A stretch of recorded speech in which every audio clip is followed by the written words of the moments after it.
nós vamos ver como que a gente faz essa análise de todos os itens da vistoria para montar o laudo de inspeção predial. E ele tem uma diretriz técnica de como fazê-lo, a gente já falou sobre isso, mas é sempre bom relembrar que ele não pode ser feito de forma aleatória, ele tem algumas premissas para serem cumpridas. E algumas delas é você fazer uma abordagem geral do edifício, sua localização, complementação disso e a classificação que a gente tem das anomalias que nós encontramos. Então, primeiro, é interessante saber, nós temos anomalias e falhas. Anomalias podem ter a sua origem de forma endógena, ou seja, que veio da própria edificação, da própria forma de construção, algum erro na parte executiva que foi levado até a edificação finalizada. Exógena, ou seja, algum acidente que acontece que não tem parte com a edificação, ela surgiu de forma externa àquela edificação. Por exemplo, um acidente de carro que bate no muro e quebra o muro.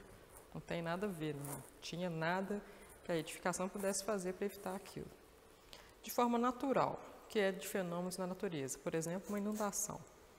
Da mesma forma, é um evento que o prédio em si não tem nenhuma relação com aquilo. E depois, funcional, que é originada da degradação natural dos sistemas.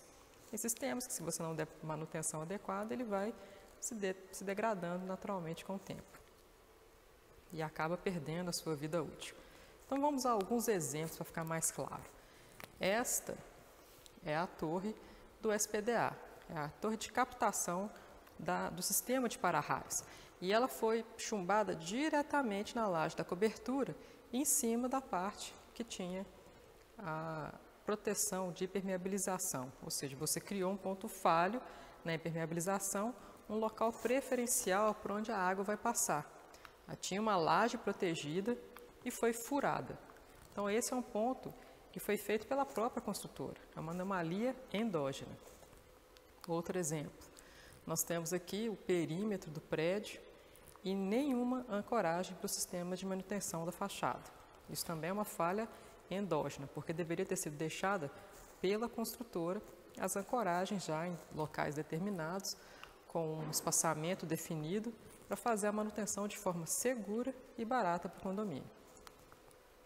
Terceiro, olha aqui, esse é um prédio relativamente recente, com menos de 7 anos, que tem um quadro completamente inadequado de acordo com a norma 5110. Ele não tem DR, não tem DPS, não tem nenhuma identificação dos circuitos aqui dentro, tem uma identificação a caneta dos disjuntores, mas os cabos dos circuitos não têm as anilhas de identificação. Então, é um quadro completamente fora dos parâmetros que pedem a norma.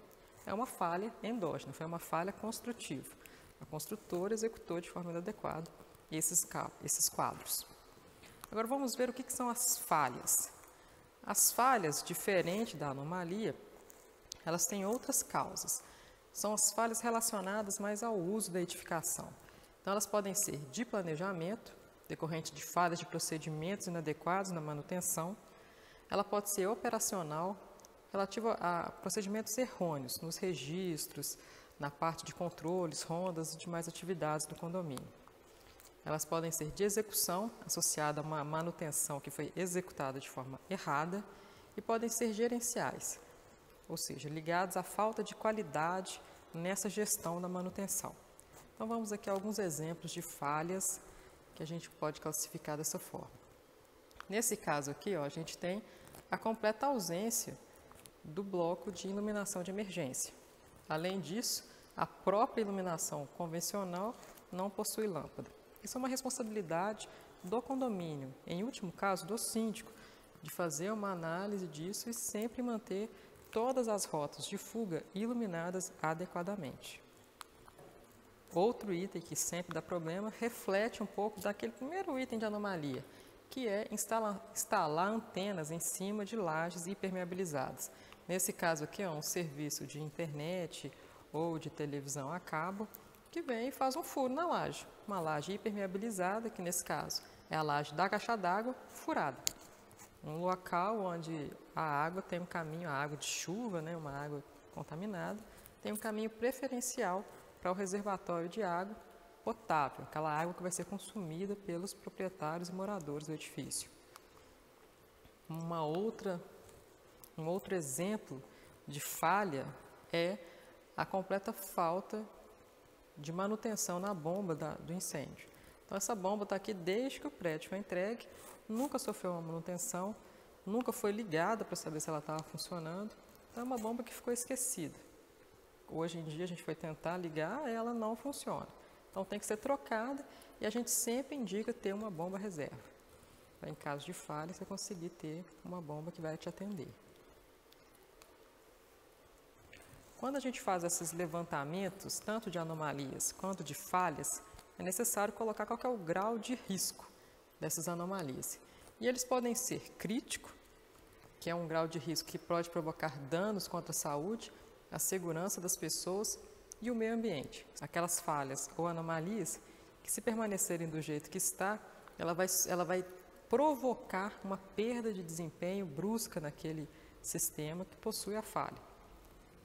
Uma perda de desempenho ou até mesmo a falha na vida útil daquele sistema. Então, ela tem uma necessidade de ser abordada de forma imediata. Depois nós temos as falhas e anomalias de risco médio.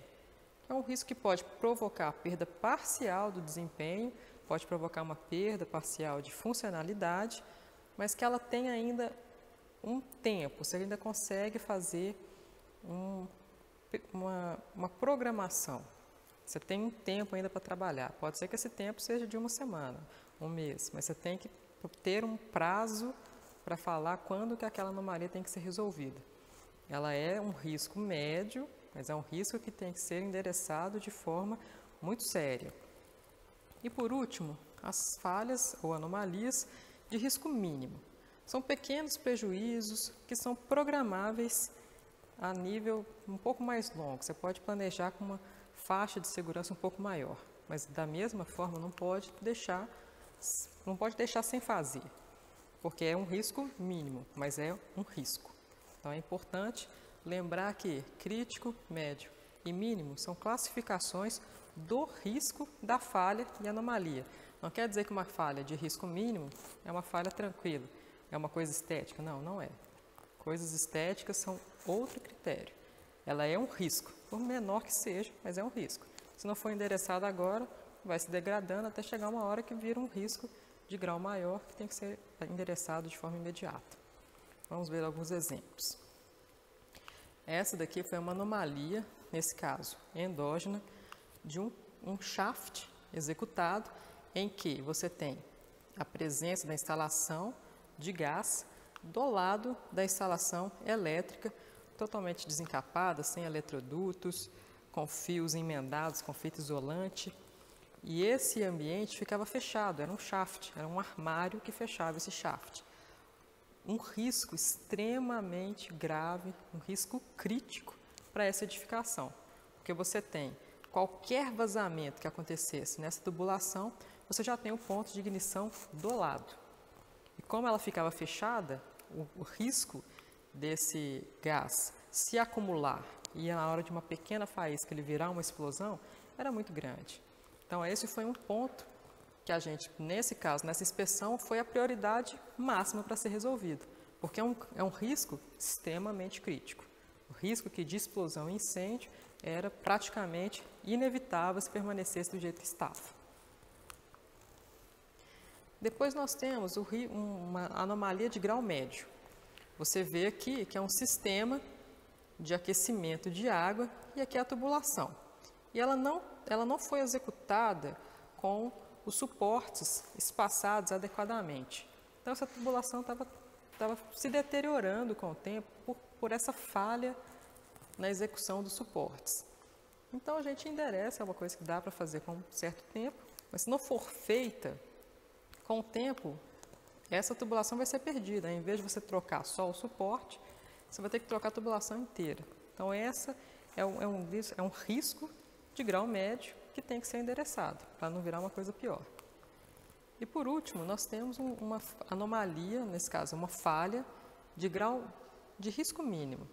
É uma falha que as calhas estavam entupidas, estavam sujas, ainda não estavam no nível de entupida, mas elas poderiam ficar. Então a gente instrui, olha, a calha tem que ser limpa a cada 6 meses ou sempre antes de períodos chuvosos. Então ela já estava assim, ficando um pouco mais suja do que o ideal, a gente passa, olha, é bom que seja limpo assim que for possível, para evitar, por exemplo, o entupimento e aí o transbordamento dessa calha.